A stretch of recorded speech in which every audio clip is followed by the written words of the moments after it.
বাংলাদেশের সর্বশেষ গুরুত্বপূর্ণ আপডেট সংবাদে আপনাকে স্বাগত। শুরুতেই সংবাদ শিরোনাম, পরে বিস্তারিত। শুরুতেই জানিয়ে দিব, বাংলাদেশ ব্যাংক চালিয়েছেন এতদিন সালমান এফ রহমান এবং এস আলম। দেশের আর্থিক খাতের মূল নিয়ন্ত্রক কেন্দ্রীয় ব্যাংক বাংলাদেশ ব্যাংক। মুদ্রা সরবরাহ, মূল্যস্ফীতি ও রিজার্ভের ব্যবস্থাপনার পাশাপাশি আর্থিক সমস্ত কিছু বাংলাদেশ ব্যাংক নিয়ন্ত্রণ করে।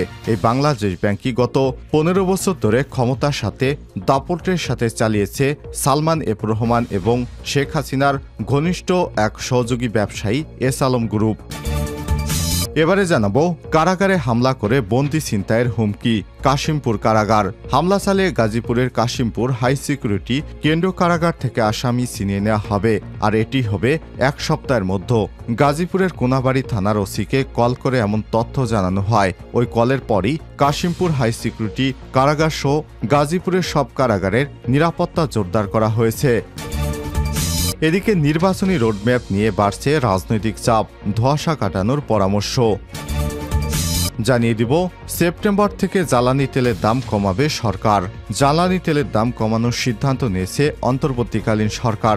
সেপ্টেম্বর থেকে গ্রাহকেরা কম দামে জ্বালানি তেল কিনতে পারবেন। ডিজেল ও কেরোসিনের তুলনায় পেট্রোল ও অকটেলের দাম বেশি কমবে।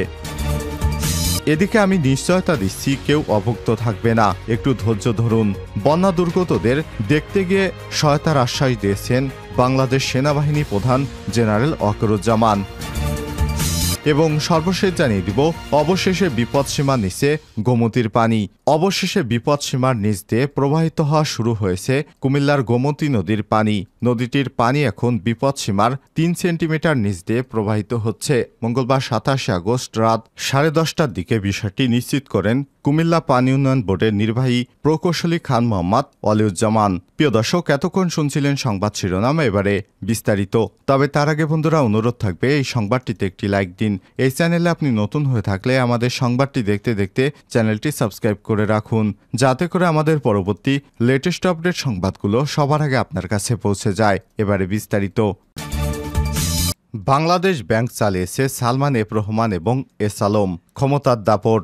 দেশের আর্থিক খাতের মূল নিয়ন্ত্রক কেন্দ্রীয় ব্যাংক বাংলাদেশ ব্যাংক। মুদ্রা সরবরাহ, মূল্যস্ফীতি এবং রিজার্ভ ব্যবস্থাপনার পাশাপাশি ব্যাংক এবং আর্থিক প্রতিষ্ঠান ও বৈদেশিক মুদ্রার বাজার নিয়ন্ত্রণের দায়িত্ব বাংলাদেশ ব্যাংকের। গত 15 বছর ধরে এই সংস্থাটির একচ্ছত্র নিয়ন্ত্রণে ছিল সালমান এফ রহমান এবং এস আলম গ্রুপের চেয়ারম্যান সাইফুল আলমের কাছে। কেন্দ্রীয় ব্যাংকের গভর্নর এবং ডেপুটি গভর্নর নিয়োগ, নির্বাহী পরিচালকদের পদায়ন থেকে শুরু করে সব রকম নীতিমালা প্রণয়ন প্রভাবশালী এই দুই ব্যবসায়ীর ইশারায় হতো। এক্ষেত্রে আরও কয়েকজন ব্যবসায়ী ছিলেন তাদের সহায়ক। এক কথায়, দেশের আর্থিক খাতের নিয়ন্ত্রণ চলে যায় মাফিয়াদের হাতে, আর সুযোগ বুঝে সরকার বেসরকারি খাতগুলো থেকে লক্ষ লক্ষ কোটি টাকা নামে বেনামে ঋণ করে তারপর বের করে নিয়েছে এস আলম গ্রুপ এবং সালমান এফ রহমান। এর বড় অংশই বিভিন্ন দেশে পাচার করা হয়েছে। ছাত্র জনতার অভ্যুত্থানে শেখ হাসিনা সরকারের পতনের পর গা ঢাকা দিয়েছে আলোচিত এই দুই ব্যবসায়ী। এর মধ্যে নৌপথে পালাতে গিয়ে ধরা পড়েছে সালমান এফ রহমান। বিগত সরকারের সময়ে কেন্দ্রীয় ব্যাংকের ভূমিকা মূল্যায়ন করে বিশ্বব্যাংক ঢাকা অফিসের সাবেক মুখ্য অর্থনীতিবিদ ডক্টর জাহিদ হোসেন কালবেলাকে বলেছেন, গত কয়েক বছর দেশের ব্যাংক খাতে যে অনিয়ম এবং দুর্নীতি হয়েছে, বাংলাদেশ ব্যাংক তার দায় এড়াতে পারবে না। বিভিন্ন সময় কেন্দ্রীয় ব্যাংক সার্কুলার জারি করে অনিয়ম দুর্নীতির বৈধতা দেওয়ার চেষ্টা করেছে। এটা খুবই দুঃখজনক। বাংলাদেশ ব্যাংক যদি চেষ্টা করত হয়তো অনেক অনিয়ম ঠেকাতে পারত, আবার অনেক ক্ষেত্রেই হয়তো রাজনৈতিক প্রভাব বা হস্তক্ষেপের কারণে অনিয়ম ঠেকাতে ব্যর্থ হতো। তারপরেও বাংলাদেশ ব্যাংকের কর্মকর্তা অনিয়ম ঠেকাতে চেয়েছিলেন কিনা সেটা গুরুত্বপূর্ণ। জানা গেছে 2009 সালে আওয়ামী লীগ সরকার গঠন করলেও 2014 সালে নির্বাচনের পর শুরু হয় ব্যাংক দখল এবং লুটপাটের কাজ। আওয়ামী লীগের শাসন আমলের শুরু থেকে 2009 সালের 1 মে গভর্নর হিসেবে দায়িত্ব গ্রহণ করেন ডক্টর আতিউর রহমান। দায়িত্বের প্রথম মেয়াদে তেমন কোনো অভিযোগ না থাকলেও দ্বিতীয় মেয়াদে সমালোচনার মুখে পড়ে এই অর্থনীতিবিদ। বিশেষ করে গণমাধ্যমে প্রচারিত উদ্দেশ্য বিভিন্ন কর্মসূচি গ্রহণের কারণে বিতর্কিত হন তিনি।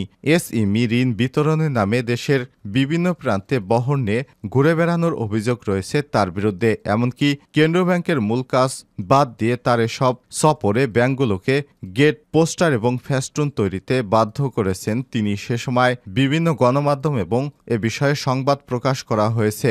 সর্বশেষ 2016 সালে কেন্দ্রীয় ব্যাংকের সার্ভারে ঢুকে বৈদেশিক মুদ্রা রিজার্ভ থেকে $81 মিলিয়ন চুরি করে নেয় হ্যাকারেরা। ভয়াবহ ওই ঘটনা সরকারের কাছে 24 দিন লুকিয়ে রাখেন গভর্নর। এর জেরে ওই বছরের 15 মার্চ গভর্নর আতিউর রহমান পদত্যাগ করতে বাধ্য হন।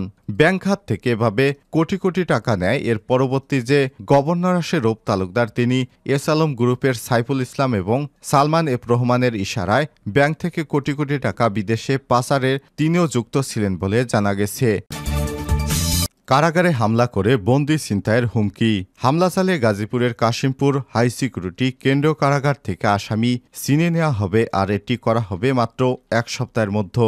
গাজীপুরের কোনাবাড়ি থানার ওসিকে কল করে এমন তথ্য জানানো হয়। ওই কলের পরই গাজীপুরের কাশিমপুর হাই সিকিউরিটি কারাগার সহ গাজীপুরের সব কারাগারের নিরাপত্তা জোরদার করা হয়েছে। সংশ্লিষ্ট সূত্র থেকে জানা গেছে, কোনাবাড়ির ওসির কাছে কলটি আসে গত 21 আগস্ট। হোয়াটসঅ্যাপে কল করে ওসিকে জানানো হয় দুষ্কৃতকারীরা আগামী 1 সপ্তাহের মধ্যে যে কোনো সময় গাজীপুরের কাশিমপুর কেন্দ্রীয় কারাগারের দেয়ালের পাশ দিয়ে আক্রমণ করে বন্দীদের ছিনিয়ে নেওয়া সহ অপ্রীতিকর পরিবেশ সৃষ্টি করতে পারে। এই ঘটনায় 23 আগস্ট কোনাবাড়ি থানার একটি সাধারণ ডায়েরি অর্থাৎ জিডি করা হয়েছে। এরপর গাজীপুর অতিরিক্ত জেলা ম্যাজিস্ট্রেট সালমা খাতুন 25 আগস্ট সব কারাগারের নিরাপত্তা জোরদার করার নির্দেশ দেন। নিরাপত্তা জোরদারের বিষয়টি নিশ্চিত করেছে কারা অধিদপ্তর। IGP prison colonel Sheikh Sujaur Rahman তিনি কালবেলাকে বলেছেন, স্বরাষ্ট্র মন্ত্রণালয় থেকে কারাগারগুলোর নিরাপত্তা ব্যাপারে অধিকতর সতর্কতা প্রয়োজন বলে জানানো হয়েছে। পরে কারাগারে নিরাপত্তা সেনা সদস্য মোতায়েন করা হয়েছে। গত 5 আগস্ট শেখ হাসিনা সরকারের পতনের পর সারা দেশে 68টি কারাগারে বিশৃঙ্খলা এবং বিদ্রোহ হয়। এ সময় কাশিমপুর সিকিউরিটি কারাগার থেকে 203 জন আসামি পালিয়ে যায়। অন্যদিকে জামালপুর কারাগারে, রাজশাহী কেন্দ্রীয় কারাগার, শেরপুর কেন্দ্রীয় কারাগার, ঢাকা কেন্দ্রীয় কারাগার সহ বিভিন্ন কারাগারে বিশৃঙ্খলা এবং বিদ্রোহ তৈরি করে 2 শতাধিক বন্দী পালিয়ে যায়। কারাগার অধিদপ্তর সূত্র থেকে জানা যায়, পালিয়ে যাওয়া বন্দীদের মধ্যে জঙ্গিও রয়েছে। তার মধ্যে নরসিংদী কারাগার থেকে পালানো 826 বন্দীর মধ্যে 9 জন ছিল জঙ্গি। ইতিমধ্যে তাদের 3 জন ধরা পড়েছে। এছাড়াও পলাতক বন্দীদের মধ্যে 1198 জনকে কারা কর্তৃপক্ষ ফেরত আনতে সক্ষম হয়েছে। নির্বাচনী রোডম্যাপ নিয়ে বাড়ছে রাজনৈতিক চাপ, ধোঁয়াশা কাটানোর পরামর্শ। নির্বাচনী রোডম্যাপ নিয়ে অন্তর্বর্তীকালীন সরকারের উপর রাজনৈতিক দলগুলোর প্রত্যাশার চাপ বাড়ছে। বিশেষ করে প্রধান উপদেষ্টা অধ্যাপক ডক্টর মোহাম্মদ ইউনূস জাতির উদ্দেশ্যে ভাষণ দেওয়ার পর এর প্রতিক্রিয়া নির্বাচন ইস্যুতে কথা বলেছে বেশ কয়েকটি রাজনৈতিক দল। এর মধ্যে অন্তর্বর্তীকালীন সরকারের ভাষণের প্রশংসা করলেও তিনি নির্বাচনের রোডম্যাপ সম্পর্কে কিছু না বলায় হতাশা প্রকাশ করেছে বিএনপি এবং জামাত। গত 8 আগস্ট অন্তর্বর্তীকালীন সরকারের দায়িত্ব নেওয়ার পর গত রোববার সর্বপ্রথম জাতির উদ্দেশ্যে ভাষণ দেন প্রধান উপদেষ্টা অধ্যাপক ডক্টর মোহাম্মদ ইউনূস।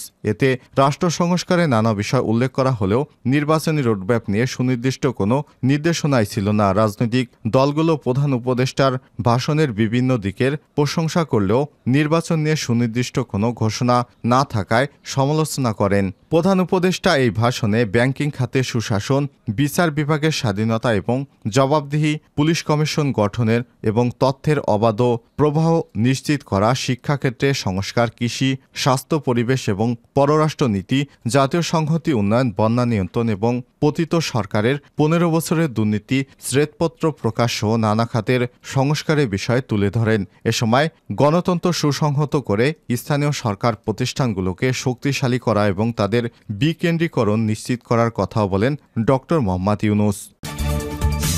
সেপ্টেম্বর থেকে জ্বালানি তেলের দাম কমাবে সরকার। জ্বালানি তেলের দাম কমানোর সিদ্ধান্ত নিয়েছে অন্তর্বর্তীকালীন সরকার। আগামী সেপ্টেম্বর থেকে গ্রাহকেরা জ্বালানি তেলের দাম কমে কিনতে পারবেন। ডিজেল এবং কেরোসিনের তুলনায় পেট্রোল এবং অকটেনের দাম বেশি কমবে। অকটেন এবং পেট্রোলে লিটার প্রতি 8 টাকা থেকে 12 টাকা এবং ডিজেল ও কেরোসিনে লিটার প্রতি 1.5 থেকে 2 টাকা কমানো হবে। জ্বালানি বিভাগ এবং বাংলাদেশ পেট্রোলিয়াম কর্পোরেশন বিপিসির সূত্র থেকে সব তথ্য জানা গেছে। বিপিসি বিপিসির সূত্র জানায়, আন্তর্জাতিক বাজারে তেলের দাম কমে যায় সমন্বয় করা হবে, যে কারণে আগামী মাসে তেলের দাম কিছুটা কমবে। পাশাপাশি বর্তমান ফর্মুলা অনুযায়ী জ্বালানি তেলের দামের মধ্যে বিপিসির জন্য যতটা মুনাফা রয়েছে সেটাও কমানোর সিদ্ধান্ত নিয়েছে সরকার। গত 1 জুন থেকে প্রতি লিটার ডিজেল এবং কেরোসিন বিক্রি হচ্ছে 106 টাকা 75 পয়সা দরে, প্রতি লিটার অকটেন 131 টাকা এবং প্রতি লিটার পেট্রোল বিক্রি হচ্ছে 127 টাকা দরে। বর্তমান আন্তর্জাতিক বাজারে পরিশোধিত অকটেনের তুলনায় ডিজেলের দাম প্রতি ব্যারেল $3 থেকে $3.5 বেশি, যে কারণে ডিজেলের দাম তুলনামূলক কমানো হবে। জানা গেছে আজ 27 আগস্ট আন্তর্জাতিক বাজারে প্রতি ব্যারেল পরিশোধিত ডিজেলের দাম $91.25 মার্কিন ডলার আর পরিশোধিত অকটেনের দাম $88। অবশেষে বিপদসীমার নিচে গোমতীর পানি। অবশেষে বিপদসীমার নিচ দিয়ে প্রবাহিত হতে শুরু করেছে কুমিল্লার গোমতী নদীর পানি। নদীটির পানি এখনও বিপদসীমার 3 সেন্টিমিটার নিচ দিয়ে প্রবাহিত হচ্ছে। মঙ্গলবার 27 আগস্ট রাত 10:15টার দিকে বিষয়টি নিশ্চিত করেন কুমিল্লা পানি উন্নয়ন বোর্ডের নির্বাহী প্রকৌশলী খান মোহাম্মদ ওয়ালিউজ্জামান। এ সময় তিনি বলেন, গোমতী নদীর পানি কমছে, বিপদসীমার 3 সেন্টিমিটার নিচ দিয়ে প্রবাহিত হচ্ছে, পরিস্থিতি উন্নতির দিকে যাচ্ছে। এর আগে গত 22 আগস্ট রাতে গোমতীর পানি বিপদসীমার স্মরণকালের সর্বোচ্চ উপর দিয়ে প্রবাহিত হচ্ছিল। সেদিন রাতে পানি বিপদসীমার 134 সেন্টিমিটার উপর দিয়ে প্রবাহিত হয়।